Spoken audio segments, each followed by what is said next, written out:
In the second video on the Captain Sim 777 and VNAV, I'm going to do a long haul flight with a heavy loaded 777 200ER, taking off from Johannesburg's OR Tambo International and flying to Changi in Singapore.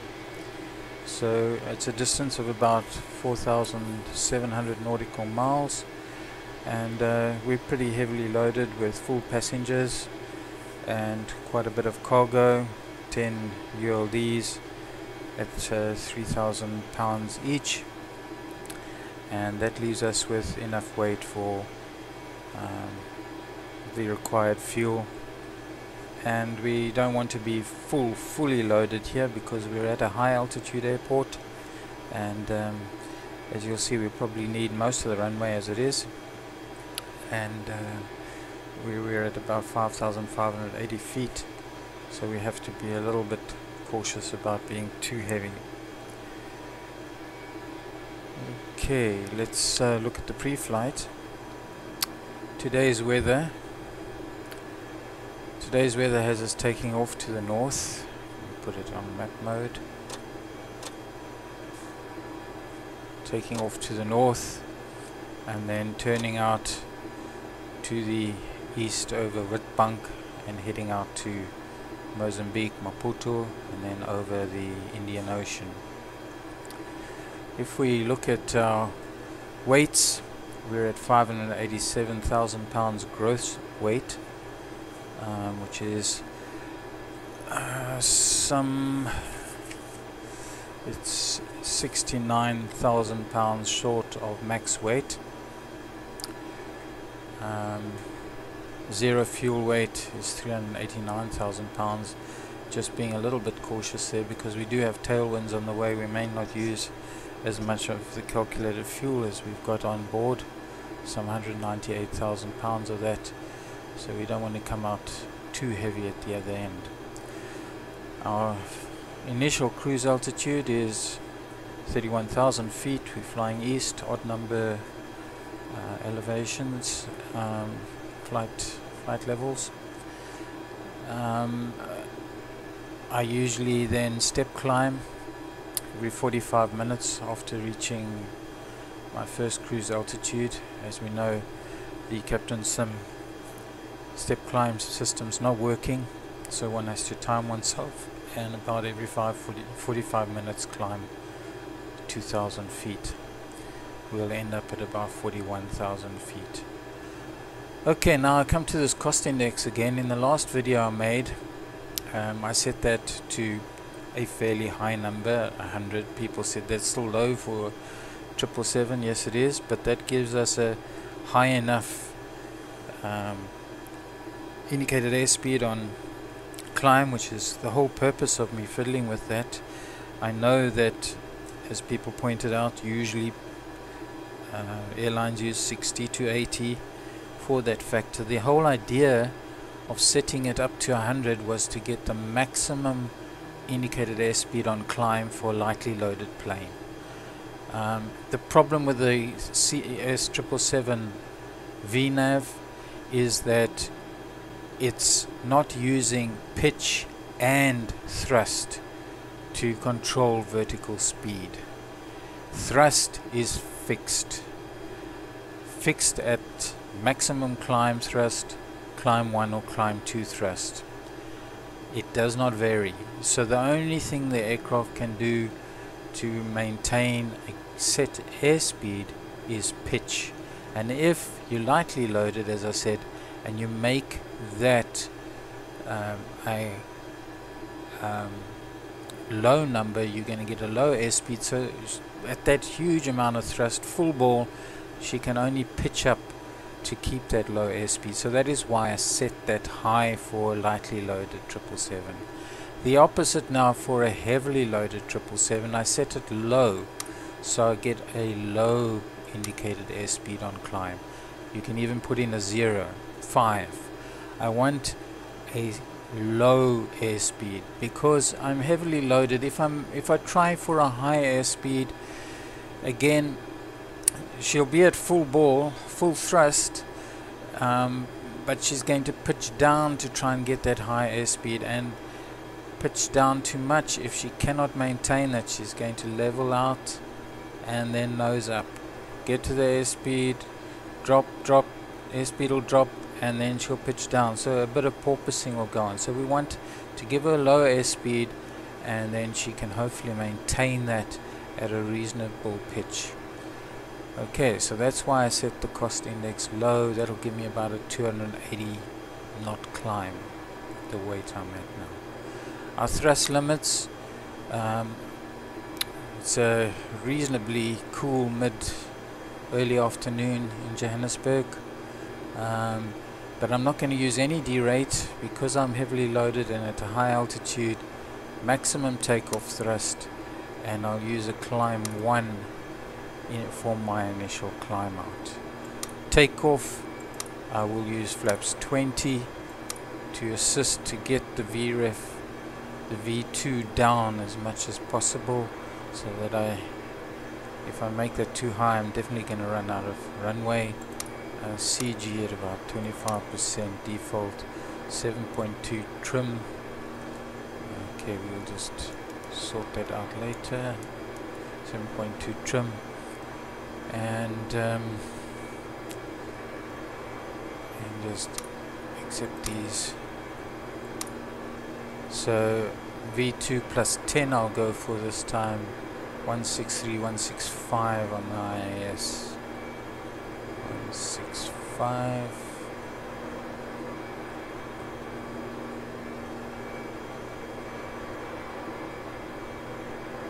IS heading 134.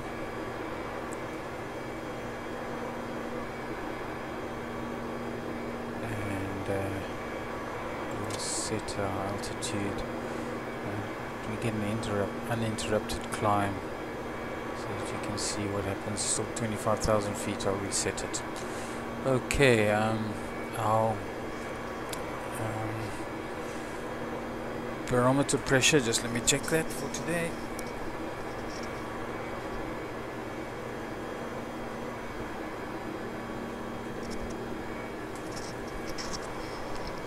Barometer settings 3050.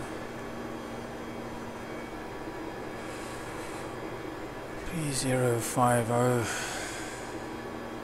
This is a bug that many people may not have picked up. If you flying from airports near sea level to another airport near sea level, you won't pick this particular bug up. I'm going to report it soon. You'll see barometric pressure properly set now. I do not have my ground hatching bars here, and the yellow line going up the side of the altitude tape, which ends at my acceleration altitude, and I need that for takeoff. It's just not there. It's somewhere down at 0 feet above sea level. I've proven that every high altitude airport I have this problem. If I was to set my destination airport to be Johannesburg or Tambo, then it appears. So that whole bar is controlled by your destination setting in your flight plan. It should be set to the altitude of your departure airport when you setting up for departure, and then when you arrive, be there at the altitude of your arrival airport. So there's something wrong with that still. Okay, so we're set to go. I'll see you at runway 3 left for the takeoff. Oh, before we do that, since we're going to use VNAV again, what I should do is just check my leg speeds. Again, 7 nautical miles out, it wants me at 250. There's no ways. I want to be at a maximum speed there of 180. And the next one is 8,000 above. I'm going to stick to the speed restriction of 230 in the Joburg terminal area, and then we can accelerate up to our VNAV. Climb speed, which as I said is 282, not too high a speed, so with a heavy load we should be able to maintain that without pitching up and pitching down the whole time to keep that speed. Right, so we set, everything's programmed for our VNAV. And let's just have the thrust limit page open, so on takeoff we can select climb 1 once we get to acceleration altitude. Right, see you at runway 31 left.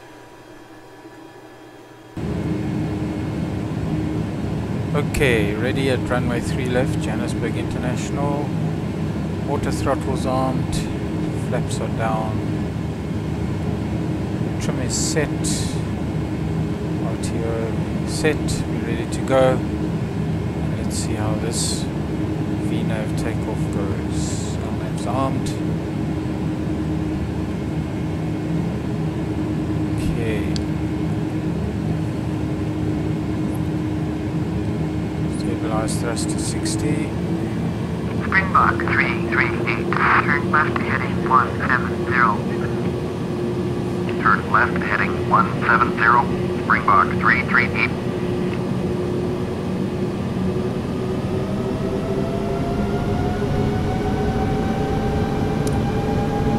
Takeoff, go around thrust.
Acceleration altitude, climb 1, VNAV.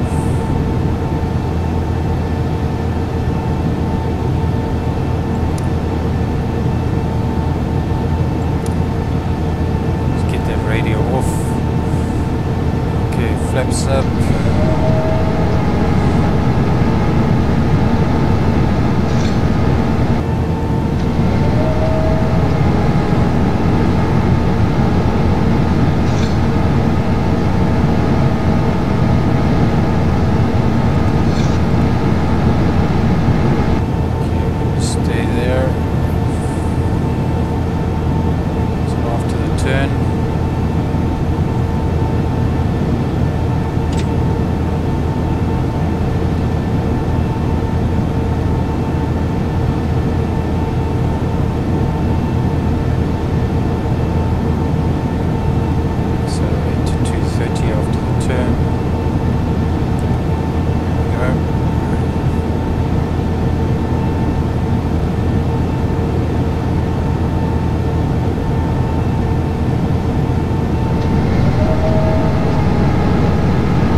3,100 feet per minute, which is very reasonable VNAV rate.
Above 12,000 feet, full climb thrust, there's nothing we can do about that.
Managed to get a fix for the red lining in the N2 that I've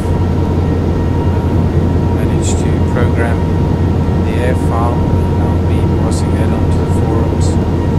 But I've tested it so far right up to Mach 1.84 at 41,000 feet, and I no longer get above 107.2 N2, so it seems to be a fix that works. I don't like seeing red lines on my engines. Here we go, accelerating to 282.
bunk.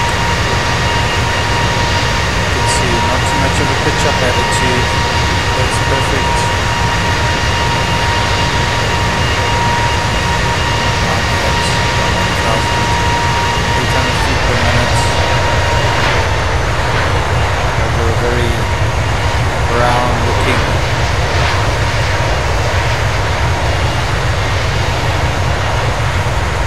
Mpumalanga, eastern South African highveld. This time of year, very dry. Usually a lot more blacking in reality with grass fires. So not much green to see down there. The bunk below us.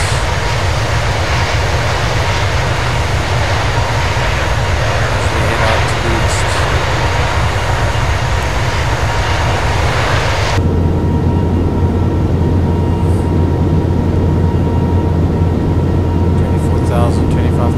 Feet, 1,500 feet per minute. They're steadily going to decay down to around about 700 feet per minute at cruising altitude.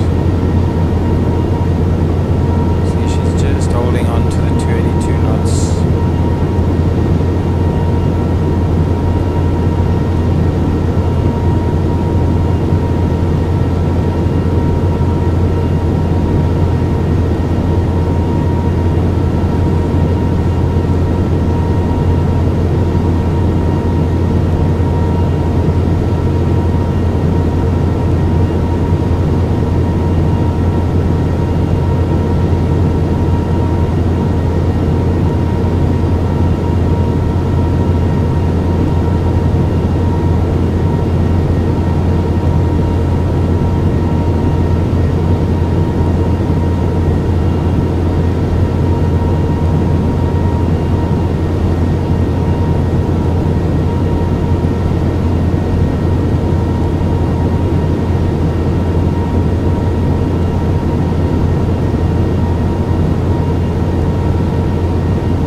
CS777, as some people are claiming, that it's ridiculous.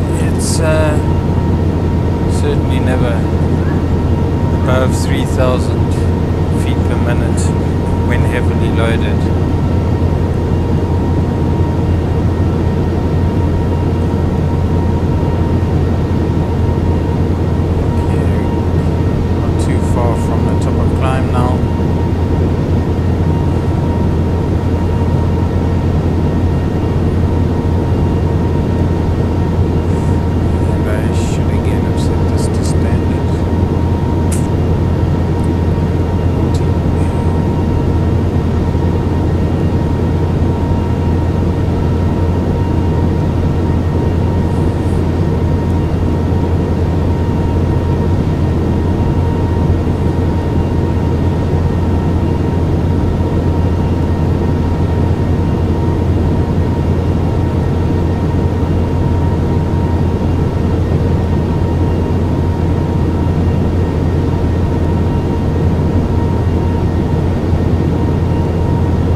once we've got to our top of climb, it jumps way out ahead. Whether that's supposed to mark a step climb again, who knows. Something's not quite right with the top of climb marker, that's for sure.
A little bit.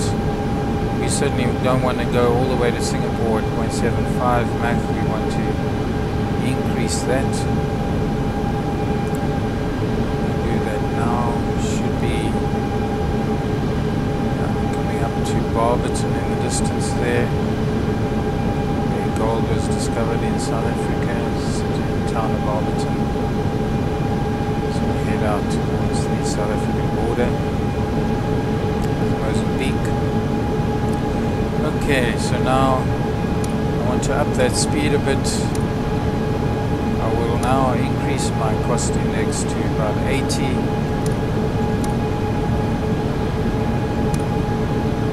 You'll see speed increase now.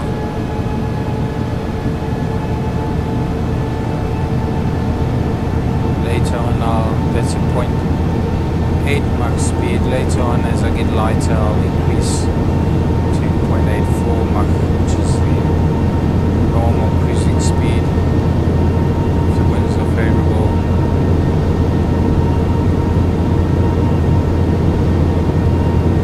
And updating the cost index is the only way in which we can get these speeds in the legs page to update. We simply enter a new speed here on the VNAV cruise page, then these leg speeds will not update to reflect the current speed. I've also tried cost indexes above 100 to try and get a 0.84 Mach. No ways. That has to be entered here if you want to speed up. But for now we'll just stick with the 0.81.